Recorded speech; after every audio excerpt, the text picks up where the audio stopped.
ही अशी धमकी बांगर यांनी दिली आणि 15 ऑगस्ट पूर्वीच्या पीक कापणी कार्यक्रमात डोंगराळ गावं निवडल्यानं बांगर आक्रमक झालेत. पीक विमा कंपनीच्या प्रतिनिधीसोबतचा संवाद सध्या व्हायरल होतोय. तर संतोष बांगर आणि विमा कंपनीच्या प्रतिनिधीमधला संवाद नेमका काय आहे ते पाहूया. पीक विमा जिल्हा प्रतिनिधी बोलता? हो बोलतोय. तायडे?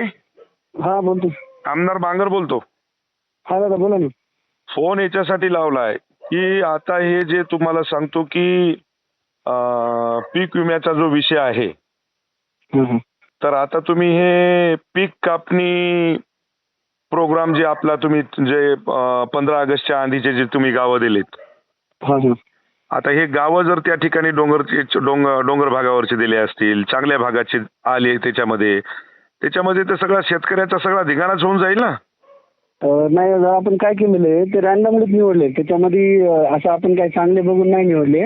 नाही, चांगले बघून निवडले नाही, पण एवढं तुम्हाला मला सांगायचंय की आता शेतकऱ्याची राख रांगोळ झाली, काही राहिलं नाही शेतकऱ्यापाशी. बरोबर दादा, जी वास्तविक परिस्थिती आहे तीच आपण घेणार आणि आहे. जर कमी जास्त जर झालं तर तुम्हाला सांगतो, संतोष बांगर एवढा वाईट माणूस नाही बरं काय. मी कंपनीच्या तुमच्या हिंगोलीत एकही माणूस तुमच्या या ठिकाणी राहू देणार नाही. कंपनीचे ते दुःख तुमचे त्या जिथं जिथं ऑफिस आहे तिथं तर चुरा करू, पण तुम्हालाही कंपनीच्या सगळ्या माणसाला तुम्हाला सांगतो की मी हिंडू देणार नाही. हा, हातापाय जर सलामत ठेवायचे असतील तर शेतकऱ्याचं हित पहा. नसता तुम्हाला सांगतो माझ्या एवढं वाईट नाही. म्हणजे वस्तुस्थिती त्या पद्धतीनं सगळी राहिली पाहिजेत. शेतकऱ्याचं हिताचं कर बापू. तू शेती तुझ्या घरी शेती आहे का माय? आहे. हा, मग शेतकरी पुत्र आहे तू, एवढं ध्यानात ठेव. हो दादा, हो. मी वास्तविक ऍक्च्युअल परिस्थिती आहे, पण त्याच परिस्थितीमध्ये घेणार आहे. चल काही हेच नाही. हो, ठीक चला, ओके. तर आमदार संतोष बांगर यांनी आपल्या कृतीचं समर्थन केलंय. विमा कंपनीचे अधिकारी चालढकल करत असल्यानं त्यांना त्याच भाषेत समजावून सांगणं गरजेचं होतं, अशी प्रतिक्रिया आमदार बांगर यांनी दिली. संकटामध्ये आहे, आपण आपल्या माध्यमातून संपूर्ण महाराष्ट्राला आपण दाखवत आहे.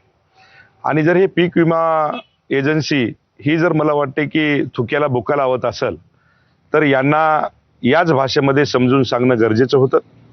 त्यामुळे तुम्हाला सांगतो की त्यांना सांगितली की वस्तुस्थिती काय आहे ती तुम्ही त्या पीक एजन्सीच्या समोर मांडा. नसता माझ्या एवढं वाईट नाही.